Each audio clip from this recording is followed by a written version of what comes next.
কচুয়া উপজেলার উত্তর কচুয়া ইউনিয়নের জলা তেতোয়া গ্রামে একই রাতে দুই প্রবাসী এক ব্যবসায়ীর বসতঘরে চুরি সংঘটিত হয়েছে। বুধবার দিবাগত রাতে ওই গ্রামের কোনো এক হিন্দু বাড়িতে এই ঘটনা ঘটে। এই ঘটনায় স্থানীয়দের মাঝে আতঙ্ক সৃষ্টি হয়েছে। চোরের দল স্বর্ণালংকার, মোবাইল ও নগদ টাকাসহ মালামাল লুট করে নিয়ে যায়।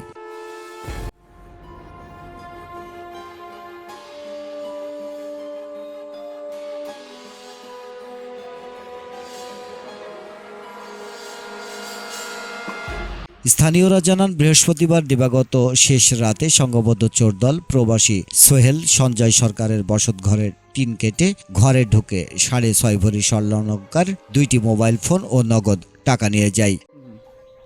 আমাদের এখান দিয়ে চুর ঢুকছে প্রায় রাত 3টার পর, কিন্তু চুর ঢুকার পর আমাদের যে স্বর্ণ গয়না ছিল, আমার ভাই আজকে বিগত 20 বছরের মতো সৌদি আরব করে।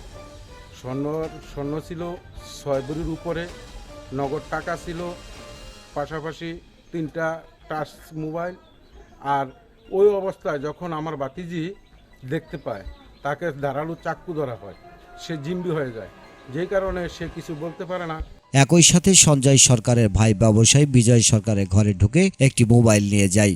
একই রাতে ওই বাড়ির আরেক প্রবাসী রতন সরকারের ঘরে শীত কেটে ঘরে ঢুকে বিভিন্ন মূল্যবান মালামাল লুট করে নিয়ে যায়।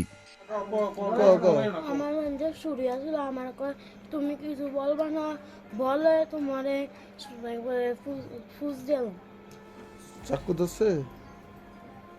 ও, তুমি কি শোতে ছিল? জি।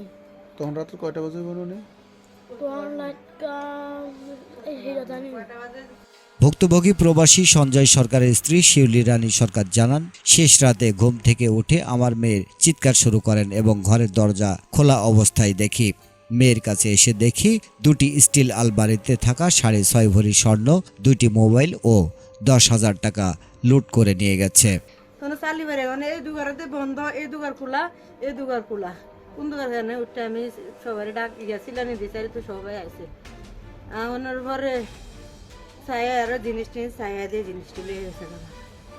আর কি নিছে?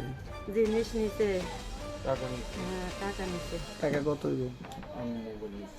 মোবাইল নিছে, আমার 2টা নিছে মোবাইল, আর টাকা কত মনে হয় একটা বলে নিছে। মোবাইল নিছে?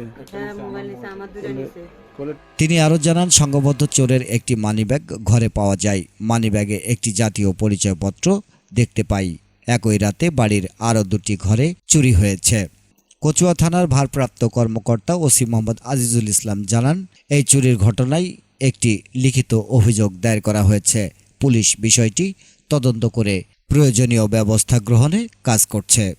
কচুয়া থেকে মাসুদ রানা, বাংলা 71 টেলিভিশন।